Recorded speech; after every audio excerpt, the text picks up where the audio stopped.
Long ago in the First Age, before Balrog was sank and the world was changed, there stood the hidden city of Gondolin, concealed by the encircling mountains of the Cressergrim, and defended by 7 gates.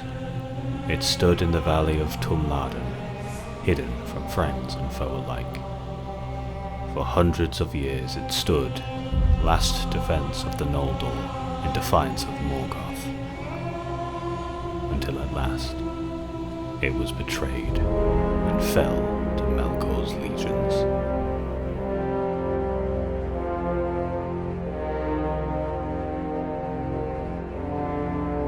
Survivors fled by secret ways into the mountains, and there, upon a high ledge, they were assailed.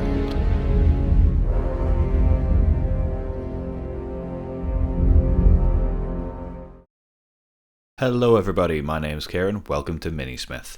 Now it's been a long time since our last video, so thank you for anyone coming back and welcome to anyone joining us for the first time.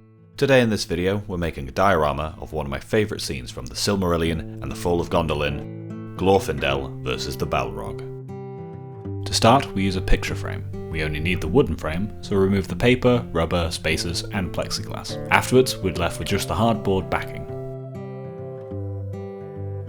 We can remove the additional furniture, like the stand and hanger rivets. I do this using an old blunt blade, but still be careful when doing this. Afterwards, I use hot glue to place it back in the frame and make a stand for the diorama.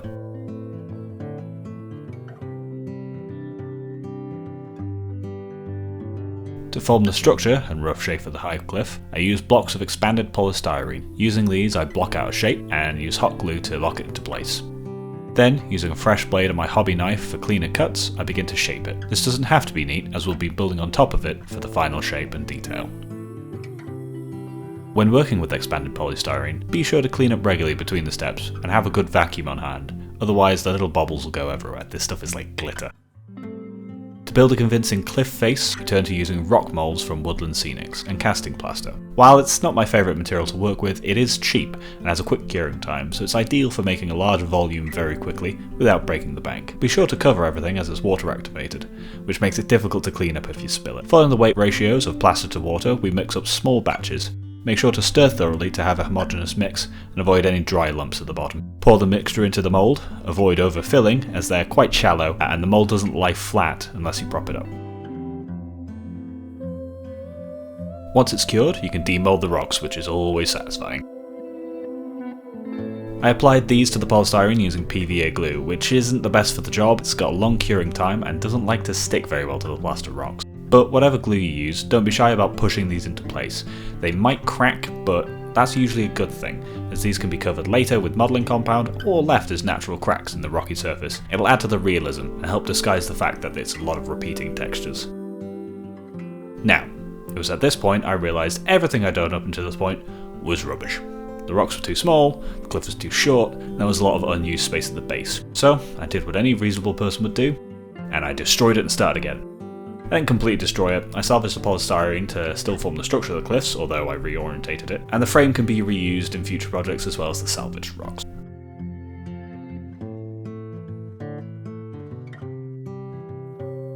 I bought new, larger rock moulds from Woodland Scenics. Thankfully, as plaster is so cheap, I still had more than enough to cast tons more. These were still applied using PVA, but as there were fewer of them, it was easier to place them without disrupting the rest, so I could happily leave these to dry for a while. I also snuck in a real rock to extend the cliff edge. This would hold the weight of the Balrog, so I didn't want to trust the brittle plaster. The seams and gaps were all filled with modelling compound. As these are plaster based, they blend exceptionally well with the plaster rocks, as both materials will act the same and take paint in the same way. Mix the compound with water and stir it until you get a thick paste. Then, using a finger, smush it into all the gaps and smooth it in.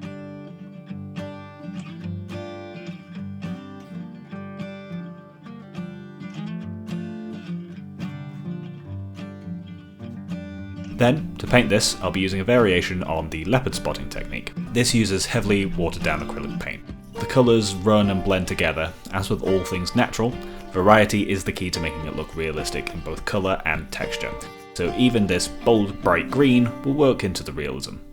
Dab the heavily diluted paint into the plaster, water will be absorbed into the porous material and really soak in the colour. At this point I was really having to trust the process and remind myself that every project has an ugly phase, but oh boy, this one was ugly. Then comes the black wash phase, which is usually the point where this starts to look good. I used a homemade black wash, and it definitely helped, but it still needed more. I wanted it to be darker so that it would contrast well with the snow flock I would be using later on, so I decided to dry brush in greys to help tie in the colours a little more and darken down the overall colour. Really push that Technicolor mess to proper undertone. It helped immensely, and I was much happier with the end result. I then did one last thinner dark wash before moving on to the snow. Using coarse snow flock, I sprinkled this lightly whilst holding the cliff at an angle to simulate snowfall coming in with wind. By seeing where it would fall, I would know where falling snow would naturally settle and use that as a guide to help build up the snow and keep it looking natural. This was done dry, before applying any glue. I used a paintbrush to sweep away any snow from the sections where the Balrog would stand. I reasoned the Balrog's flame would melt the snow around it and maybe dry the rocks as well. I then sprayed the snow with matte scenic sealant. Be careful not to be too close. Large droplets can disturb the snow flock, you don't want too much disruption in the surface. This forms the coarse, crunchy, icy layer, snow that has been there for a long time and is compacted into more like ice. Our fluffy fresh snow will sit on top of this. For this we're using light moulding paste. This stuff is acrylic based and dries slightly flexible, so it works fantastic for wargame bases as well. I began spreading this with one of those little spatula tools from Citadel, building up a thick layer where some of the coarse flock wouldn't sit. But I eventually found that using my fingers was much faster and gave a much better, more natural surface finish. In the smaller areas, I applied this using downward strokes to deposit snow on the upraised surfaces. This is where fresh snow would build up and cling to, but flock has a hard time settling. It also acts as a sort of highlight, showing the texture of the rocks a bit better.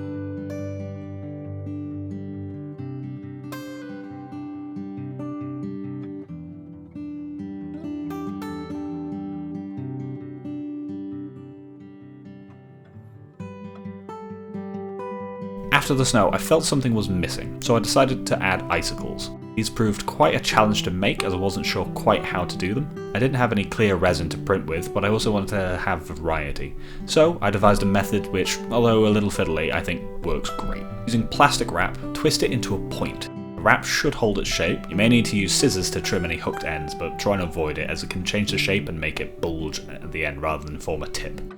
I then use superglue and activator. Coat the plastic wrap and quickly apply the activator. It can cause the glue to clump a little and change the shape a little bit. If it's bent too much, you can break the glue coat in order to straighten it out if you want to, but make sure you do it in a well-vented area or using a mask, as the fumes from the glue and activator can be pretty bad, especially with the volume of these that I was making. To get that glassy finish, I used UV activated resin. Apply a few drops and let it coat the surface, but try to avoid forming a large droplet as you'll waste a lot of resin like I do there. Then, using a UV torch, begin curing the resin, but with the icicle facing upward.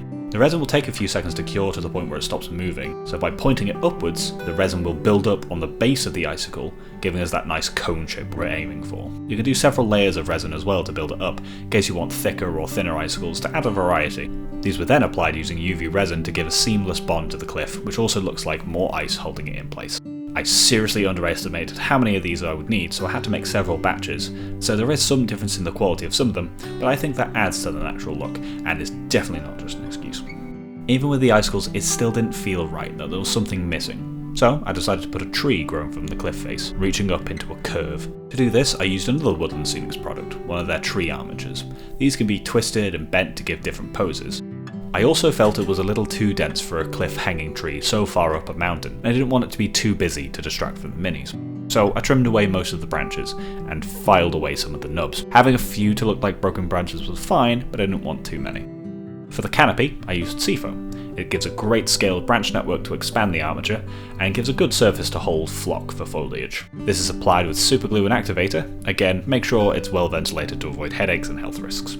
I applied brown ink via an airbrush to lessen the harsh colour transition between the grey-brown armature and the bright seafoam. Then, it's onto flocking the foliage. I used a mix of flocks. It's not a specific ratio, it's just all the loose flock from old projects just dumped into a tub. I spray on some varnish to the upper parts of the tree, and sprinkle from below. It's easy to miss the bottom, so I do that first. I then go onto the tops to ensure it's all covered. Now I left most of the inner branches bare, as those would be facing the Balrog, and like the snow, I imagined the heat would singe the nearby tree and burn away some of the leaves. This is also a good way to make your trees more realistic, even without an evil Maya. It increases the natural variation. I went over these sections with black ink from an airbrush to make them look charred. Using the paste again, I dabbed this onto the green leaves to build it up, and I also built it up along the upward facing branches to tie the tree into the cliff face it's growing out of.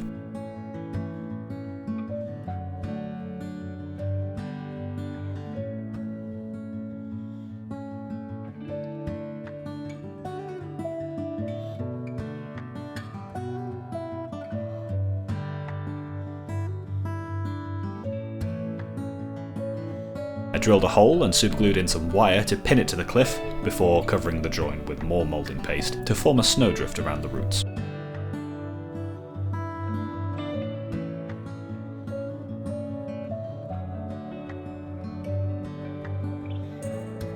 I then used fluorescent orange and yellow inks to paint the closest branch to the Balrog where they would be smouldering and beginning to ignite. After the old base was abandoned, I cut out a thick hardwood base. I would need the weight in the base to counter the weight on top, and stop it from being so top heavy and unstable. This was painted black with cheap acrylic paint, and then used PVA to attach the cliff base.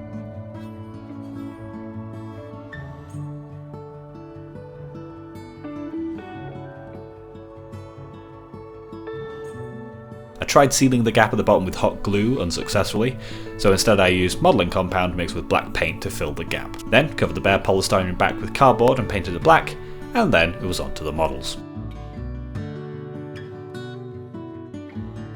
For the Balrog, I was extremely lucky. A friend had an old original metal Balrog that he was willing to sell me for 10 quid.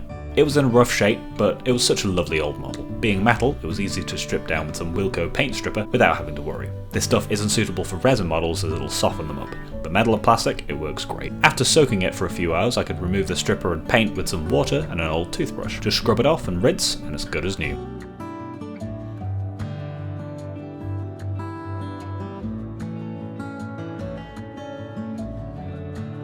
There were a few sections, however, where the old superglue had held onto some of the paint, and large gaps from being such an old metal cast mini, so a full disassembly was needed.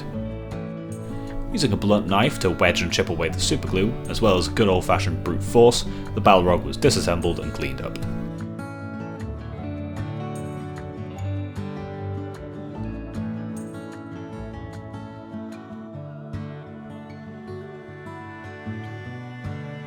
Then, reassembly.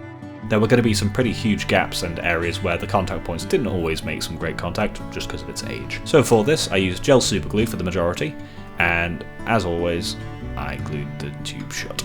After wrestling with it for about half an hour, I got it open and began gluing this massive model together.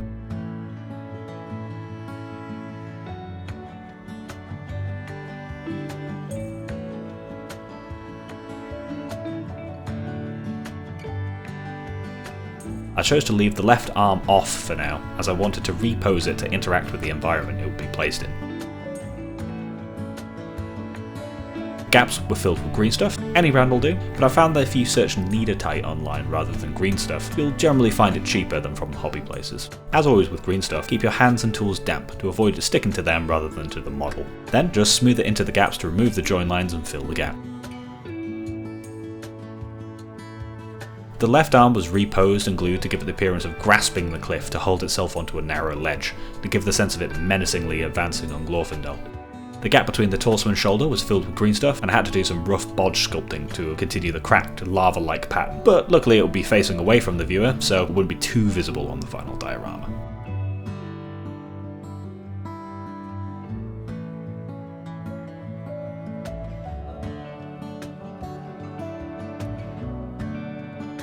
It was then primed black and white with spray cans. The white was applied rather than a zenithal, instead from the top and side to simulate the light given off by the flames of the mane and the sword.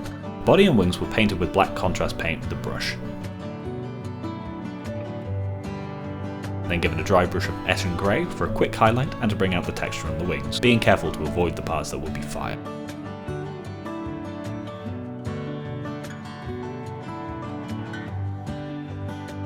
White ink was then applied into the cracks in the skin to set it up for the fire effect.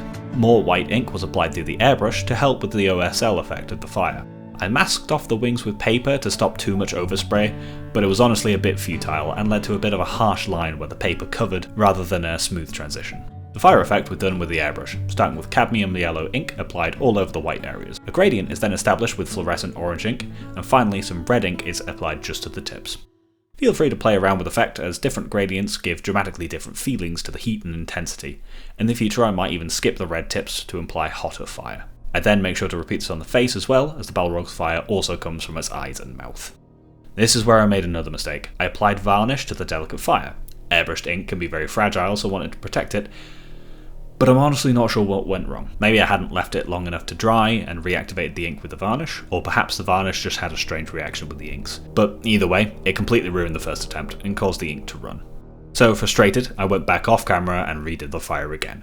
This time I did a little white along the base for a more dramatic transition, and honestly I could have left it there. I debated doing so, because I quite liked the result, but instead I decided that as this is a being of both shadow and flame, the shadowy part should push back against the light of the fire. So, using the black contrast paint again, I went back over the hand and the cracked lava-like pattern. This time using blue tack to mask it, which worked much better. I airbrushed black back over the body for a more smooth transition.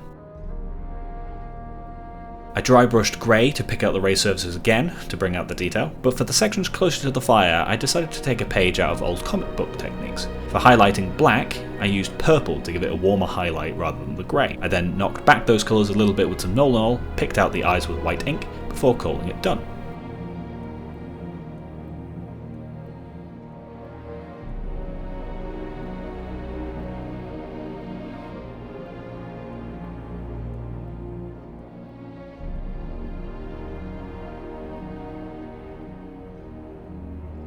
Glued the Balrog in using some liquid superglue to seep in and give it a good bond.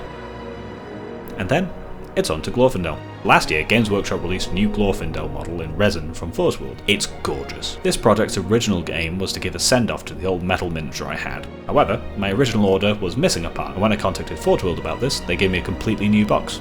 So I ended up with a spare foot version of the new model. The pose was a lot better suited to the project, so I decided to use it for this. As with all cast resin models, I gave it a scrub with some warm soapy water to remove any release agent from the casting process. There were no mould lines to speak of, which was very nice to see. I clipped them off the sprues, gradually working my way towards the parts. Resin can be soft but surprisingly brittle, and I didn't want to damage the components.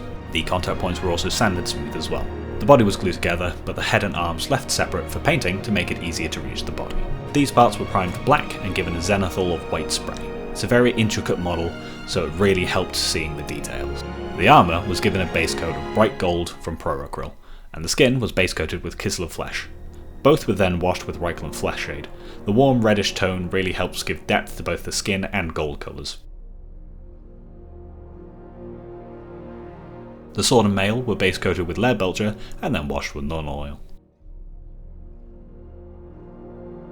Gold was given a highlight by gently dry brushing bright gold and then a very light pass of white gold from Proracryl.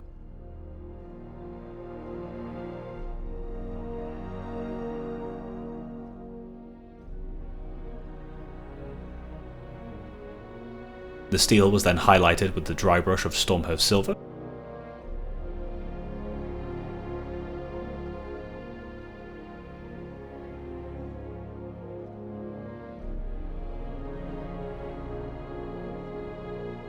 The leather boots, scabbard and gloves were all done with brine oxide and highlighted by adding a little drop of Proracryl bright ivory to the mix.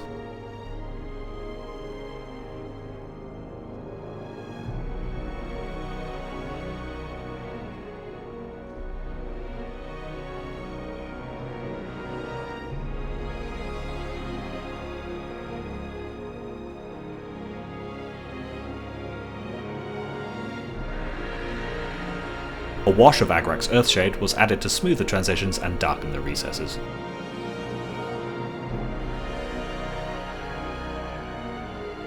The fabric was base coated with a Shabdi bone, and while that dried, I base coated the hair with Avalanche Sunset and washed it with Seraphim Sepia.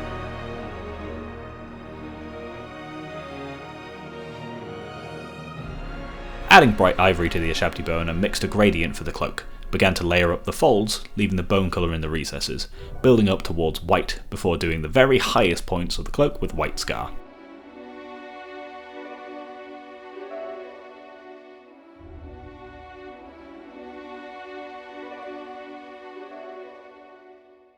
Then the filigree was picked out with bright gold, and the recesses of the loincloth washed with seraphim sepia.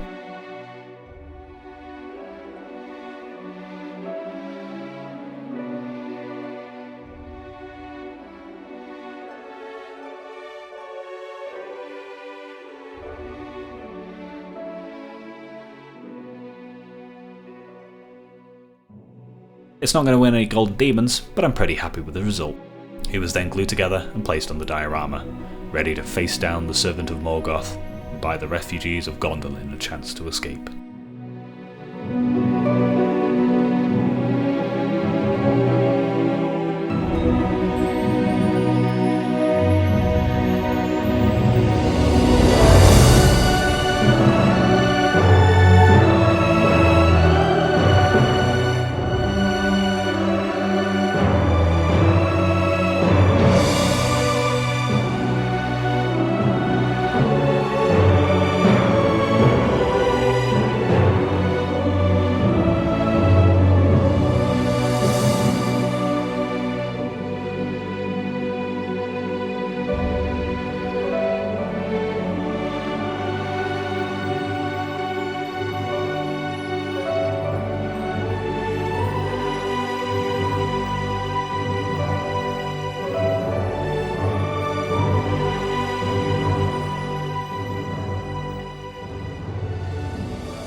Thank you very much for watching. My name's Kieran, you've been watching Minismith. Have a great day.